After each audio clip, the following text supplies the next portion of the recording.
Habakkuk chapitre 3, verset 17 à 19.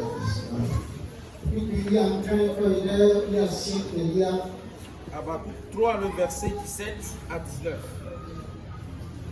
Car le figuier ne fleurira pas, la vigne ne produira rien, le fruit de l'olivier manquera, les champs ne donneront pas de nourriture, les brebis disparaîtront du pâturage, et il n'y aura plus de les étables. Verset 18. Toutefois, je veux me réjouir en l'Éternel. Je veux me réjouir dans le Dieu de mon salut. Verset 19. L'Éternel, le Seigneur, est ma force. Il rend mes pieds semblables à ceux des biches. Et il me fait marcher sur mes lieux élevés. Au chef des chantres avec instrument à cordes. Amen.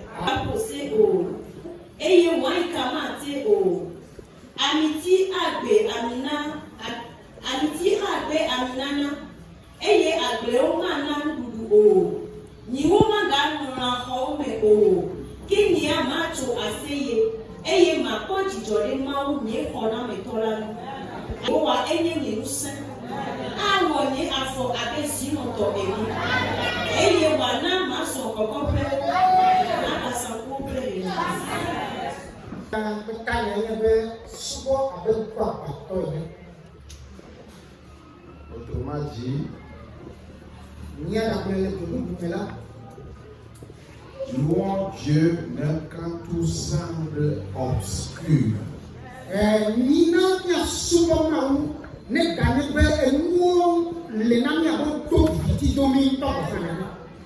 Le texte que nous venons de lire parle d'Israël qui vit les conséquences du péché de sa population.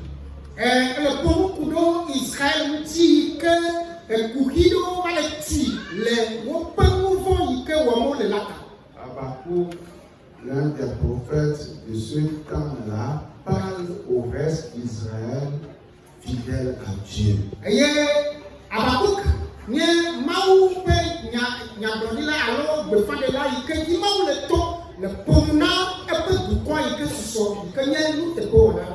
Pourquoi leur parler? Parce que ceux qui sont restés fidèles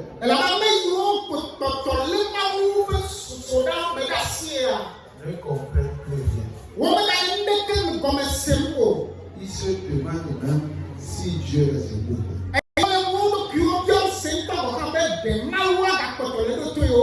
Ils prient, ils jeûnent.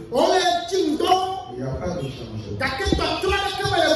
Mais c'est la fin du verset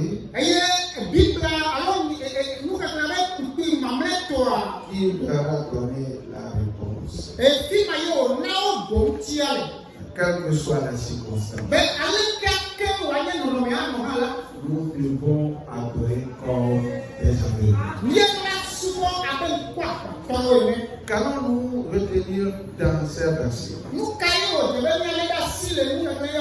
Nous devons retenir d'abord que si nous demeurons fidèles à Dieu,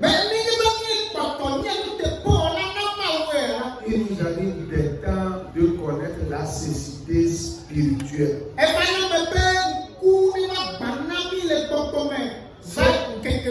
Cette cécité spirituelle est marquée par la saison du silence de Dieu.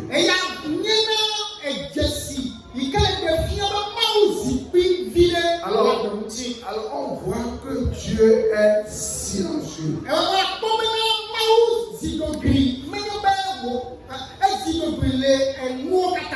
Il ne parle pas. Il ne dit rien. Même si tu pleures, tu jeûnes, même tu portes, tu te couvres de la cendre.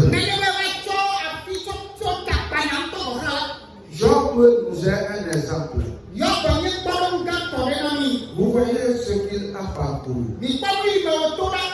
Et c'est comme si Dieu me l'écoutait. Si nous revenons au cas de David, il a été moyen. Mais après l'onction, la persécution s'ouvre. Il doit quitter sa demeure pour maintenant demeurer quitter telle brousse pour l'autre brousse. De telle caverne à l'autre caverne. Même trouvant tout près son persécuteur. Alors on lui interdit de le tuer. Et lui-même a dit qu'il ne portera jamais la main sur loin de Dieu.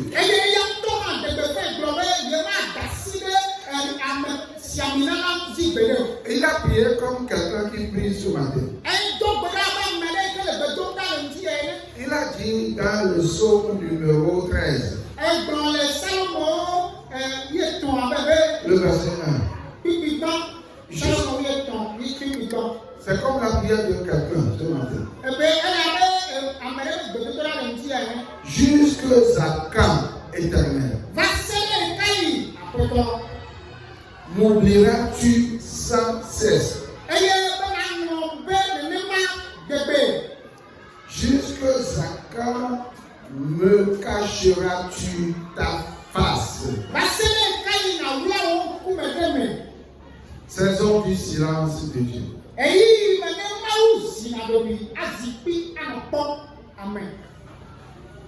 La cécité spirituelle. Et durant ce temps-là, les émotions ne répondent plus.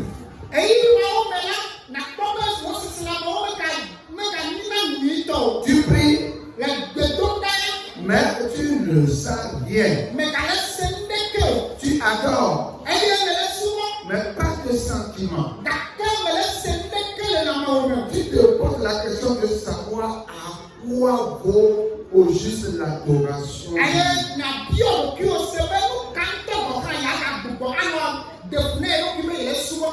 Et la confusion vient même régner dans le cœur et dans la pensée. On vient de nous parler à l'école de dimanche. Jésus leur annonce son départ. Maintenant, il revient. La serpillère taurin.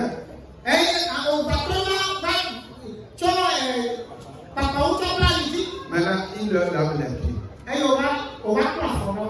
Hey, toi qui veux partir, et toi le patron, tu reviens.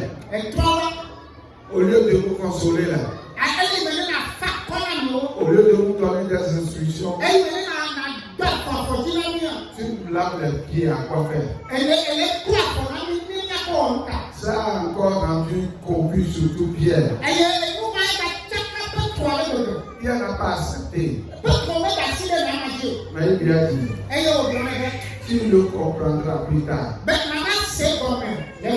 C'est difficile, hein? C'est comme l'enfant là. L'enfant là qui crie. Elle crie. Mais cette soeur ne la comprend. Même si elle la comprenait, elle comprend même à tort, peut-être. Mais pour Dieu, lui, il nous comprend. Au lieu de nous satisfaire,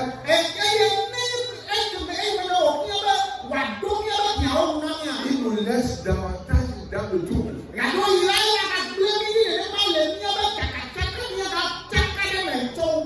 Qu'est-ce que ça veut dire? En tout cas, ce que nous allons encore retenir, c'est de ne pas faiblir. Mais c'est de faire recours à la puissance de l'adoration dans l'obscurité.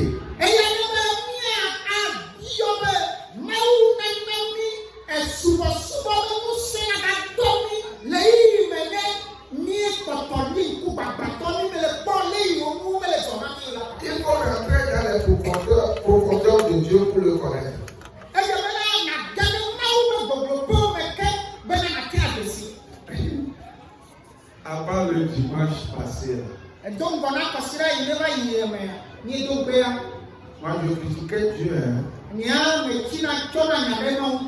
Avant le dimanche, je le critiquais. Dans mon passé là, je lui posais des questions.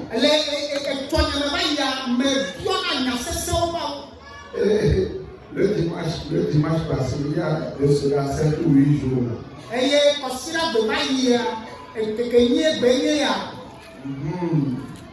Si vous vous rappelez, il y avait un message de prophétie à toute l'église. Et à la fin, le message m'adressait. C'était un message direct à moi.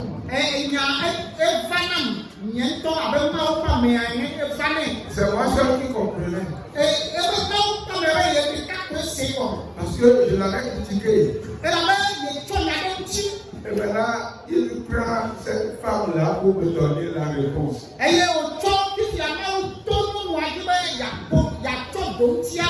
Il nous arrive des temps de connaître cette obscurité dans la vie chrétienne.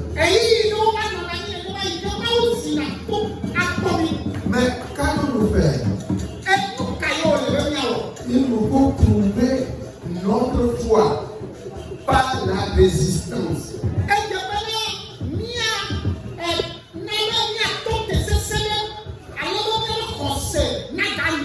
Démontrer notre foi par notre résistance. Et dire comme Paul qui écrivait aux Corinthiens. Nous agissons par la foi et non par la vue.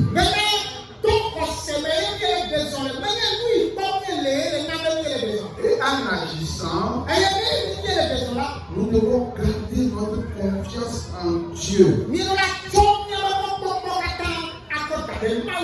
Nous devons agir même sans comprendre. Ce n'est pas le temps d'abandonner. Parce que nous visons un but. Je voudrais me rappeler un message que j'avais reçu le premier lundi ou bien le premier mardi quand je vous invitais pour la prière ici.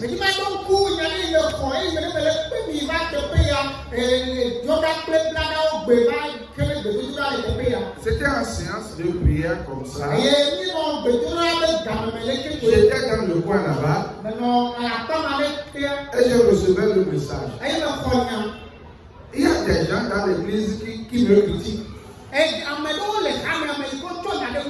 Parce qu'ils viennent de loin avant d'adorer ici. Et ils disent qu'ils dépensent pour leur déplacement. Je vais m'exprimer en hébreu. Avant que nous le bientôt. On le gagne le maou chibéré. Si à ma papa on va y yo le zaga apa. Apa church de kakwa azaga popo yama. Awa church kan to ke ti le no ti je ti to no o egbele betana to. Lo ti ko wa o subo. Afọ no mi ti lo dai to fun ba o po. Ko ma ti lo pata. Wà ló ń tí ọ̀dọ̀ mi tọ́ ẹ̀ka ẹ̀yìn. Ó ní iná ọ̀rẹ́ ẹ̀fọ́ fún náà kan ní. Náwó yìí dé mẹ̀lẹ́ owó wà dé. Wọ́n bá jẹ́ ní nǹkan gbà fún náà fẹ́. Ní mẹ̀yìn dé kọ́ ó là mọ̀ sánsì òde. Ká gbà náà náà ètùfẹ́. Ní ó má lọ sẹ́wọ́n bẹ́ gà ó abẹ́ jí àgbẹ̀ lè tún ọ̀hún bọ̀. Àkàkọ́